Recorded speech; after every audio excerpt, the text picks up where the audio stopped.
from Yokohama, Japan, Naoya Inoue!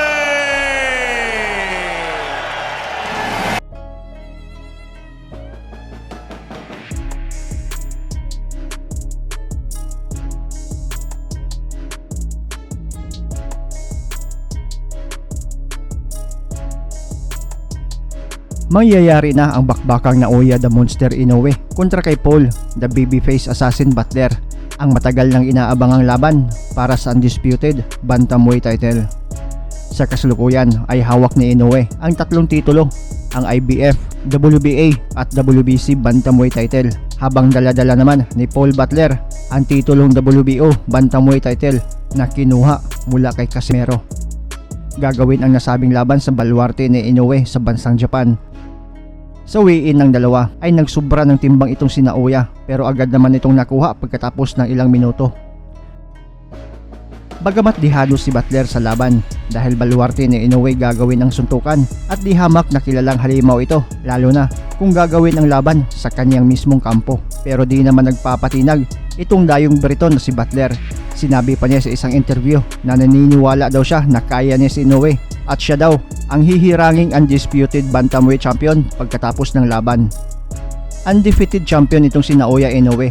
May kartada itong 23 wins, 0 loss, 20 dito via knockout, 3 lang ang nakagapang sa desisyon. Habang itong si Paul Butler naman ay may record na 34 wins, 15 dito via knockout at may 2 talo. At ang isa sa mga talo nito ay via TKO. Nakuha niya noong kinasahan niya si Zulani Tete taong 2015.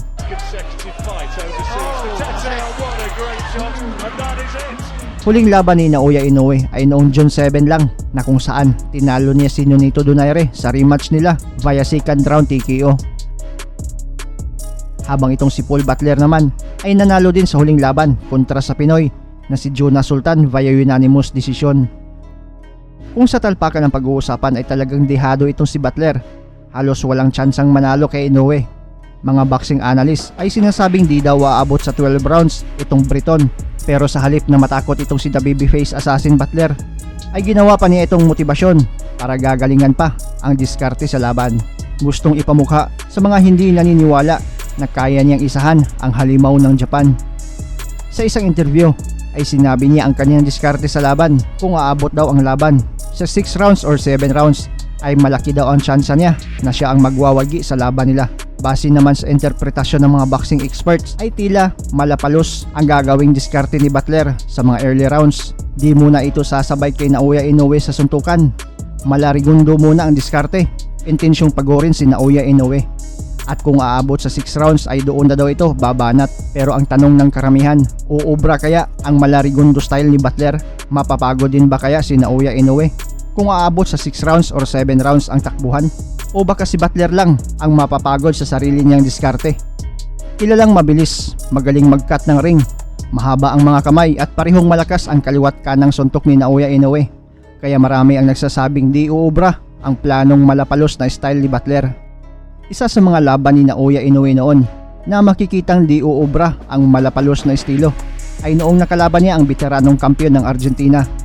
Ang kilalang boksidor na may matibay na depensa, mabilis ang mga paa at malapalos din kung gumalaw, na kahit si Nonito Donaire ay nairita, di magawang makatama ng solido at mapabagsak ito. Ito ay ang 2 Division World Champion na si Omar Andres Narvaez. Matapos malasap ni Narvaez ang pinakaunang pagkatalo sa kamay ni Nonito Donaire taong 2011 via unanimous decision, ay 8 sunod-sunod na panalo agad ang ginawa niya. At makalipas ang 3 taon ay nakursunodahan itong dumayo sa bansang Japan para harapin ang nooy papausbong na karera ng batang si Naoya Inoue.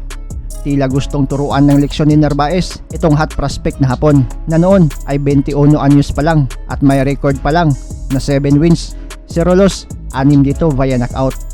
Habang si Narvaez dito ay 39 anyos na. May impresibong record din na 43 wins, only 1 defeat, 2 tabla at may 25 na panalo via knockout.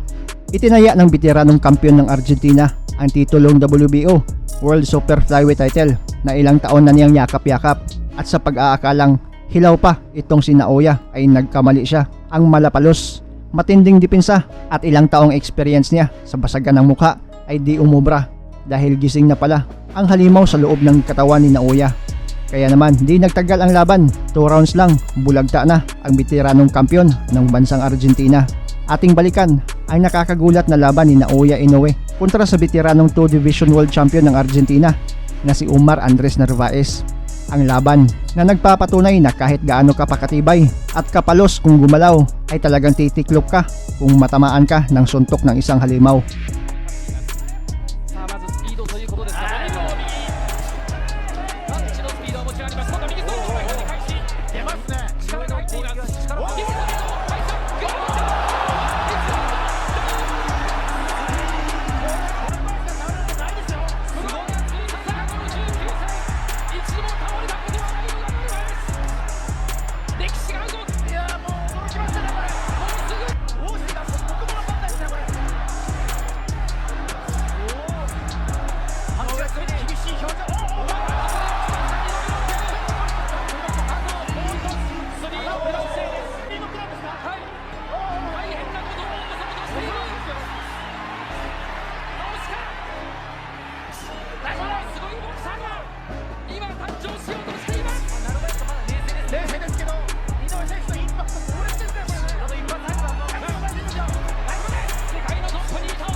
第1ラウンド、井上尚弥がダウンを取りました。テンプルですね。ダブルですね。オープニングヒット、これも頭をかすった感じですね。あれだけね、衝撃的なダウンでしたから、ダウンがなかったことに2ラウンドはすることできないと思いますけど、井上2回級上げたことでも体からエネルギー満ち溢れてるようですね。ただナルバスはここから何も見せない。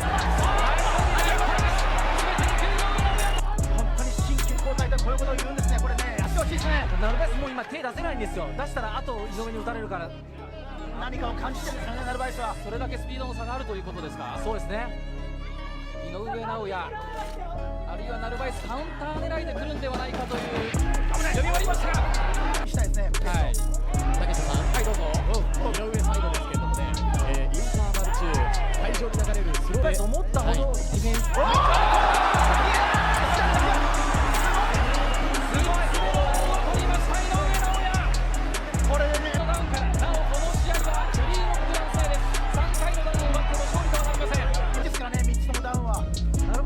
思ったほどディフェンシブに戦ってこないですね。このワンツーも今日は壁がしっかりしてますよね。パンチ力を備えました。ボディを入れてるんですよね。力強い攻撃ですね。危ない。から右井上尚弥。ナイスボディ。ナイスボディです。圧倒しています井上尚弥。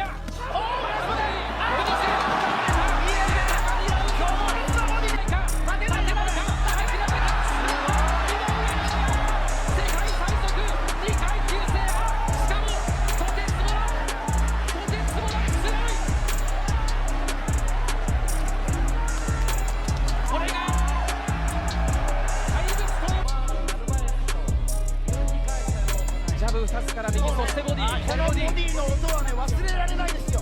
前の右も強烈ですけど、このボディだ。世界タイトルマッチです。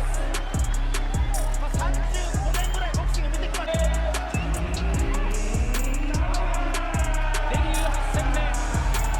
Hi guys, this is Mark Magnifico Magsayo. You are watching Channel Manoy.